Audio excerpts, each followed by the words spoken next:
Earlier this year, we opened our D.Next Technology Innovation Lab at Research Park at the University of Illinois Champaign. Beth Ladd, our Vice President of Innovation, assembled a cross-functional team of extremely bright graduate and undergraduate students to begin work on a series of projects to help our members. Let's see for ourselves and go live to the University of Illinois campus to the ASA D.Next Innovation Lab. Greetings, Beth. Can you tell us about what you and the team have been doing at the D.Next Lab? Hey, Bill. Yes, I'd be glad to. Welcome to the lab at the University of Illinois. The lab team and I are really excited to share our observations from this summer's market research project. I'm really proud of our team of 6 who found some creative ways to collect data during COVID when in-person observations and communications were simply not feasible. So to present our findings, I'd like to welcome 2 of the members of the D.Next team, Catherine and Jack.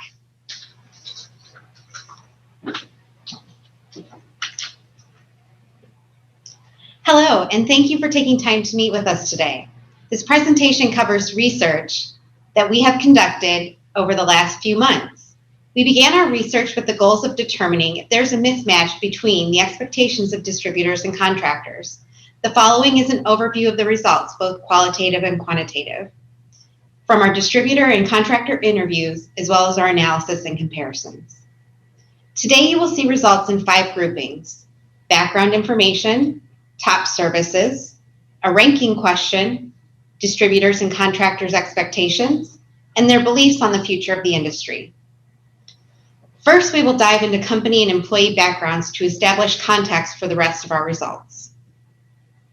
To start, we will look at the locations of the distributors and contractors we interviewed. In our search for distributors and contractors, we reached out across the entire country, from Hawaii to Texas to New Jersey, to nearly 350 different companies in total. However, we did our best to stay local, keeping the possibility of in-person interviews a reality. Many of our interviews were from companies in Illinois, Indiana, and Wisconsin. But as you can see, we managed to talk with companies in some other states as well. Now we will take a look at the company size breakdown from each of our interview pools. On the distributor side, company sizes ranged from small family-owned businesses with 1 to 5 locations to large distribution giants with locations all over the nation. However, as you can see, we spoke with significantly more people at small and medium-sized companies. For contractors, the majority of the companies we talked with were small, self-started, or family-owned businesses. However, company size and the numbers of employees varied greatly across our interviews, with a few people from medium and large companies that also agreed to talk with us. In our first round of interviews, we found ourselves most commonly talking to people that represent multi-generational, wholesale, plumbing and HVAC distribution companies, whose average age is 76.3 years. Over the years, consumers' behavior had changed because of rapid technological improvement, which creates new challenges for the traditional business model that many of these companies operate with. In general, we spoke with people in higher positions within the distribution companies, like managers, VPs, and even founders and CEOs. Our interviewees' experience varies from 5 years as a salesperson to 35 years as the founder of a distribution company. On the contractor side, we talked to plumbing and HVAC installation and repair companies. These companies are often employee-owned and are considerably younger than the distribution companies, with their average age being 44.1 years. The difference in company age between contractor and distributors is significant and can possibly play a role in the disconnect found in our results.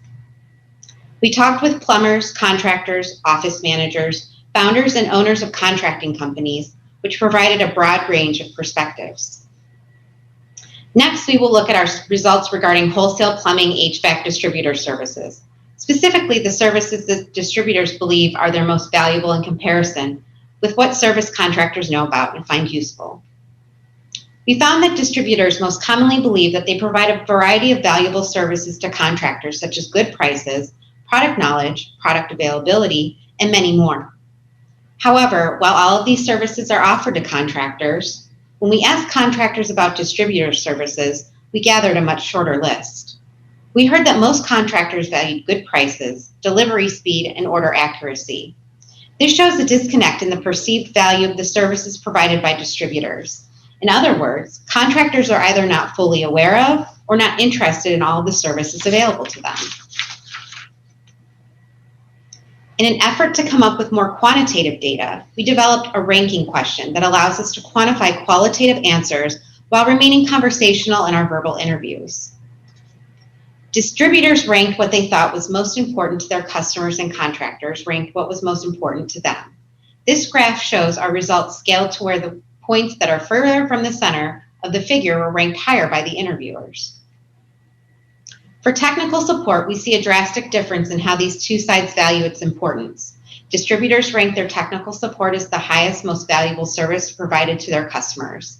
Meanwhile, contractors rank technical support as the lowest among all the options given.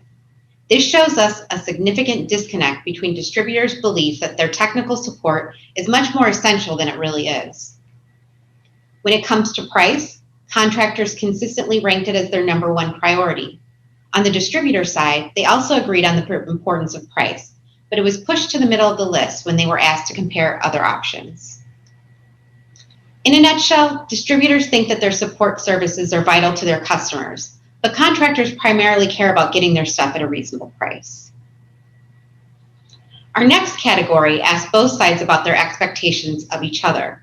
Specifically, we were interested in what contractors expected of their distributors, what distributors thought their customers expected from them, and the most common ways in which contractors' expectations were not met.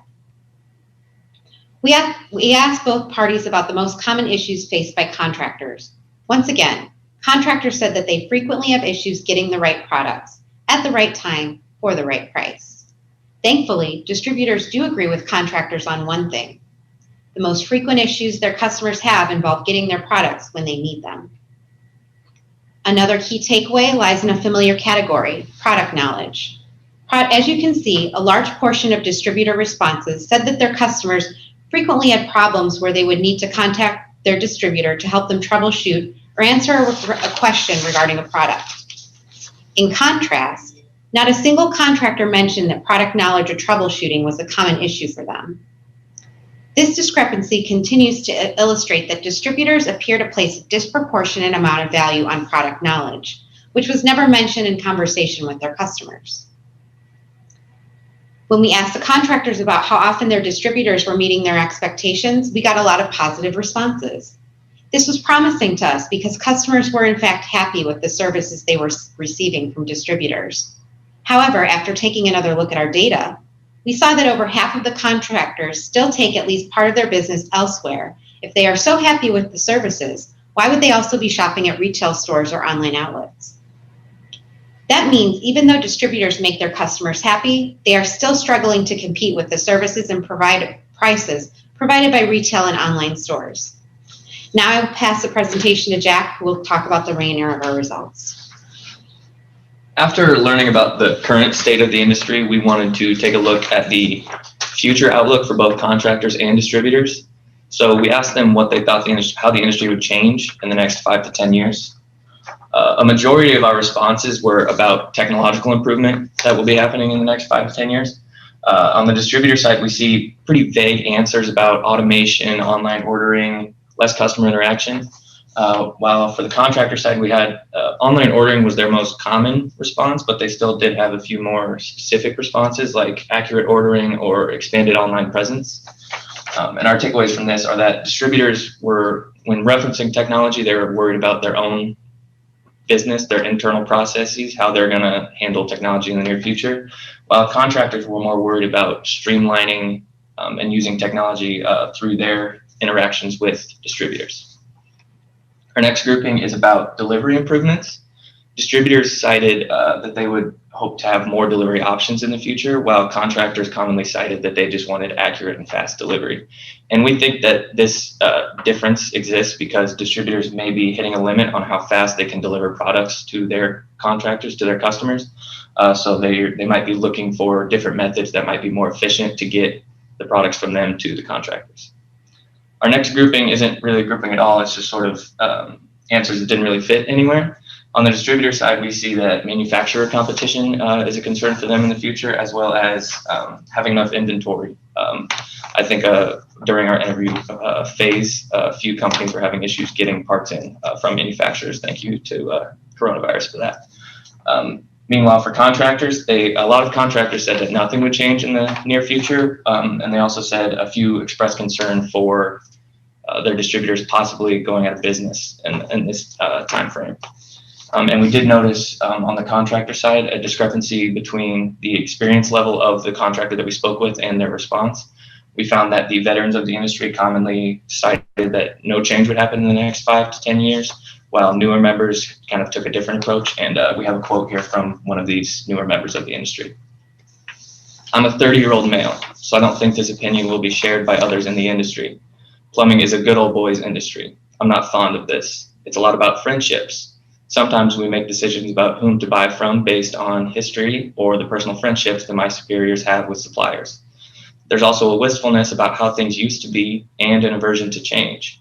I think as younger people move into positions of power in the industry, things will change, but it's going to be a long road. Plumbing is pretty behind the times.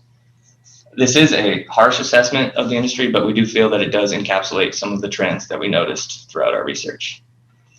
Our last section of responses from these questions were solely on the contractor side. Contractors were hoping to have better product pricing and better product variety, more selection in the future, while distributors had no responses like these. And we think that distributors didn't respond with more product selection or more pricing because that's not necessarily up to them, or it's not a feasible option for them. Product selection is more on the manufacturer side. They can't really control that. And for product pricing, distributors do operate with very tight profit margins. So lowering prices isn't a feasible option for them. It's not that they don't understand that contractors want lower prices. It's just they wouldn't mention it because they can't see that happening in the near future. Our next section, these are some observations that sort of popped up in our research. We weren't necessarily looking for them, but they just kind of came to our attention. The first one of these being what we call fringe benefits having an effect on contractors' buying behaviors. So how we've defined fringe benefits, there are the small differences between distribution companies that affect individual contractors. So the first type of these are what we call complementary items, which is like food or drink or small items like that sort of give contractors a reason to visit that distributor. So basically a contractor is much more likely to visit a distributor that's going to give them a free donut versus one that isn't going to give them a donut. Our next fringe benefit is all about personal relationships. So contractors are much more likely to go to a distributor where they have a friend who works there or a good relationship with one of the employees at that distributor. They're much more likely to go there than any of the others, regardless of price or service or products. Our last fringe benefit is all about time. And it's specifically that at the end of the day for a contractor, he's likely to want to wrap up his day and get home. So he might not do the research if he needs a certain part to finish up a job to end his day, he might not do the research to go find the best deal. He might just go to the quickest and best option. So then it's all up to location at that point. Our next observation is all about credit services that both distributors and big box stores provide. Specifically that big box stores are able to offer better credit services than distributors. They do offer longer payment terms, and they often have company credit cards that offer convenient billing and low interest credit to their frequent customers. Distributors do commonly offer small discounts for large orders for customers who consistently pay on time, but we found those to be pretty insignificant compared to what big box stores are able to offer right now. Our last observation is that there's a perceived product quality difference between the products carried by distributors and the products carried by big box stores. Specifically that big box stores have lower quality products than distributors.